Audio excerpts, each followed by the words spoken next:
മമ്മൂട്ടി കാരക്കുടിയിൽ. നിധിർ സഹദേവ് ചിത്രത്തിന് എറണാകുളത്തും ചിത്രീകരണം. മമ്മൂട്ടി നായകനായി നിധിർ സഹദേവ് സംവിധാനം ചെയ്ത ചിത്രം കാരക്കുടിയിൽ ജൂലൈ 28 ആരംഭിക്കും. ആഗസ്റ്റ് ആദ്യവാരം മമ്മൂട്ടി ജോയിൻ ചെയ്യും.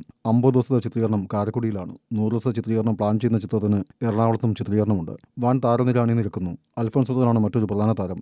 നാടനടിക്കൊപ്പം കോമഡി നിറഞ്ഞ എന്റർടൈനറായിരിക്കും. നിധിർ സഹദേവും അനുരാഗ് ജോബിയും ചേർന്ന് രചന നിർവഹിക്കുന്ന ചിത്രത്തിന്റെ പൂജ നടന്നതാണ്. ജിംഷികാലു ഛായാഗ്രഹണം നിർവഹിക്കുന്നു. വിഷ്ണു വിജയാണ് സംഗീതം. Production controller Aroma Mohan. കളങ്കാവൽ എന്ന ബ്ലോക്ക് ബസ്റ്റർ ചിത്രത്തിന് ശേഷം മമ്മൂട്ടി കമ്പനി നിർമ്മിക്കുന്ന ചിത്രം മാസ് എന്റർടൈനറാണ്.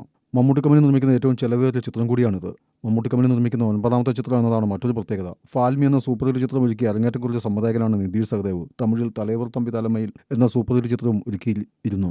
അതേസമയം മമ്മൂട്ടി കമ്പനി നിർമ്മിക്കുന്ന 10ാമത്തെ ചിത്രം ഒരുക്കുന്നത് നവാഗത സംവിധായകൻ ഷിബിൻ മുരുകേഷാണ്. തണ്ണീർമത്തൻ ദിനങ്ങൾ, പ്രേമലു തുടങ്ങി ഒട്ടേറെ സൂപ്പർ ഹിറ്റ് ചിത്രങ്ങളിൽ സഹസംവിധായകനായി പ്രവർത്തിച്ച ഷിബിൻ മുരുകേഷ് സംവിധായകനാവുന്ന മമ്മൂട്ടി ചിത്രം കോമഡിക്ക് പ്രാധാന്യമുള്ള ഫാമിലി ഡ്രാമയായിരിക്കും. ഇപ്പോൾ ചെന്നൈയിൽ ഓം എന്ന ധനുഷ് ചിത്രത്തിൽ അഭിനയിക്കാണ് മമ്മൂട്ടി. മമ്മൂട്ടിയുടെ രംഗങ്ങൾ അടുത്ത ദിവസം പൂർത്തിയാകും.